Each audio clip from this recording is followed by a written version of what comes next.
اهم ترانزيشن في اي لوجو انيميشن هو الخاص بدخول وخروج اللوجو، لان في الاغلب اللوجو اللي انت هتحركه بيتم استخدامه كانترو او اوترو. كمان لما بتوضح للعميل اهميه الموضوع ده بيعرف انه بيتعامل مع شخص محترف بيقدم له خدمه بشكل مظبوط. عشان كده في الفيديو ده هنشرح ازاي تعمل الترانزيشن ده بشكل مبسط على لوجو فاهم، وتقدر تطبق نفس الطريقه بالظبط على اي لوجو انت عايز تحركه. انا احمد صقر وانت بتشوف قناه موشن ويزارد، ويلا بينا ندخل على الجد على طول.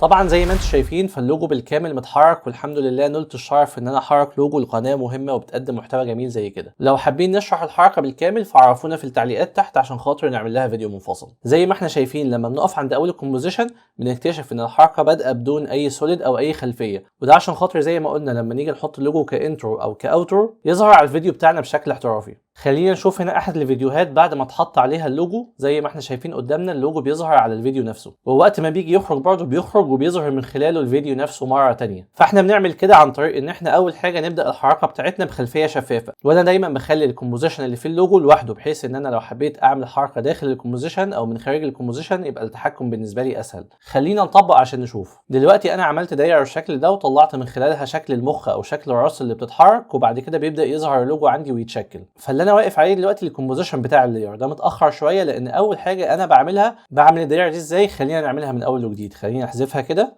وبعد كده بعمل شيب عادي خالص، بدوس كيو من الكيبورد، بقف في نص الكومبوزيشن وبسحب، وبدوس كنترول والت وشيفت عشان خاطر يطلعه لي دايره مش شكل بيضاوي، وبعد كده بكبره لحد ما يغطي الشاشه بالكامل.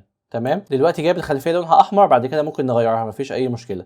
بعد ما بعمل كده بعمل سكيل، بدوس الت وكنترول واس، وبعد كده بمشي حوالي ثانيتين زي ما كنا عاملين، وبعد كده الت كنترول اس، بطلع لاول الكومبوزيشن مره ثانيه واخلي القيمه هنا صفر. بعد كده بعلم على الاثنين مع بعض، ادوس اف 9 وبلعب في الجراف اديتور او من الاداه العظيمه اللي عندي دي بتاعت موشن تول، بخلي دي وليكن 85 او قول 80 مثلا.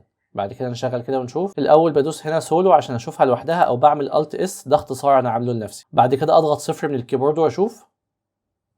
زي ما انتم شايفين ده نفس الحركه اللي ظهرت عندي. بعد كده بنزل اللاير دي تحت خالص عن طريق ان انا بدوس كنترول وشيفت وحرف الجيم، او كنترول وشيفت وعلامه الكلوز براكت من الكيبورد. بعد كده بلغي السولو بتاعي، وبعد كده وانا واقف على الشيب لاير بتاعي اللي هو مش ظاهر دلوقتي بدوس على علامه الفل من هنا، وبختار من هنا اللون اللي انا عاوزه بحيث ان هو يبقى نفس الباليت بتاعتي. بعد كده بدوس اوكي، وطبعا بلغي علامه الستروك من هنا وادوس اوكي. نيجي نشوفها من الاول كده تاني ونشغل.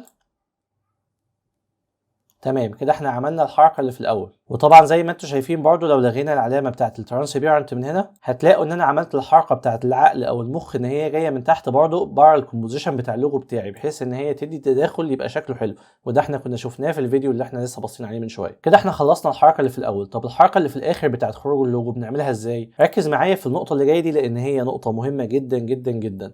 انا عملتها على اساس ان البطل او الهيرو بتاعي الاساسي هو علامه المخ اللي هنا. جبت الهيرو ده منين؟ عن طريق ان انا ببقى فاهم اللوجو كويس، او عن طريق ان العميل، وده اللي حصل معايا، قال لي اهم حاجه ابين ان حرف الف ده هو المخ او العقل، بحيث ان هو بيعبر عن كلمه فاهم، فبالتالي بقى ده هو البطل او هو الهيرو بتاعي. ولما جيت اعمل الحركه زي ما انتم شايفين خليت ان المخ يجي يفتح ويظهر من خلاله الشكل او الفيديو اللي بعده، يعني يبقى تحتيه الفا. وللامانه برضو انا كنت عامل الشكل الداخلي ده يظهر كانه داير، لكن هو اللي اقترح عليا ان احنا نخليه على شكل مخ برضه، والاقتراح بتاعه كان في محله. وطبعا دي حاجه نتعلم منها ان احنا لما بنسمع للعميل بتاعنا بنطلع في الاغلب بنصايح وباختيارات احسن. طيب انا قلت الكلمتين اللي فاتوا دول ليه برضه؟ لان احيانا الشكل او الشيب اللي بيكون عندي بيفرض عليا شكل الخروج، او لو انا عاوز ابرز حاجه معينه فدي بتبقى نقطه قوه لصالحي. فلو الشكل اللي قدامي مربع بخلي الحركه تخرج بشكل مربع، ولو هو دايره بخليها تخرج بشكل دايره، لو هو مثلث نفس الكلام، زي لوجو موشن ويزارد برضه اللي احنا عاملينه. طيب عملت برضه الحركه دي ازاي؟ كل اللي انا عملته ان انا عملت سبلت هنا للكومبوزيشن الاساسي، بعد كده عملت له هنا سكيل مع بوزيشن بالشكل اللي انتم شايفينه ده،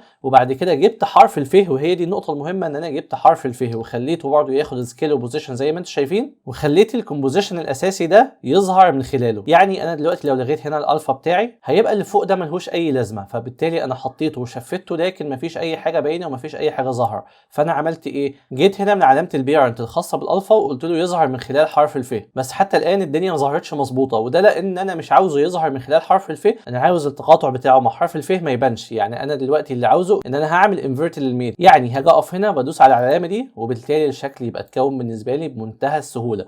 تقدر تعمل كده على اي حاجه انت عاوزها. طبعا لو انت عندك اصدار قبل 2023 او اظن 2022 في الاغلب مش هيبقى عندك الحته بتاعت البيرنت دي، لكن هيبقى عندك قائمه للميت هنا تقدر تتحكم من خلالها اذا كان الفا ميت او لوما ميت او الفا انفيرتد ميت او لوما انفيرتد ميت. بكده نكون خلصنا الفيديو البسيط بتاع النهارده، ولكن على قد ما هو بسيط على قد ما هو مهم جدا جدا جدا، لان زي ما قلنا العميل بيعرف ان انت محترف من خلال تفصيله بسيطه زي كده، ودي حاجه بتضيف جدا للوجو بتاعك. وبتقدر تسلمه نسخه عاديه وبتقدر تسلمه نسخه ثانيه الفا. طبعا احنا شرحنا ازاي نصدر الفيديو بصيغه الفا، لان انت لو صدرتها بصيغه الام بي 4 العاديه كانك ما عملتش اي حاجه. شرحنا الموضوع ده في الفيديو اللي قبل اللي فات تقريبا، وهتلاقيه طالع قدامك دلوقتي حالا. لو الفيديو عجبك ما تنساش اللايك، التعليق، لو عندك اي ملاحظه قول. وزي ما قلنا لو انت حابب ان احنا نشرح اللوجو ده في فيديو منفصل بشكل كامل اكتب لنا في التعليقات تحت. وسلام يا صديقي.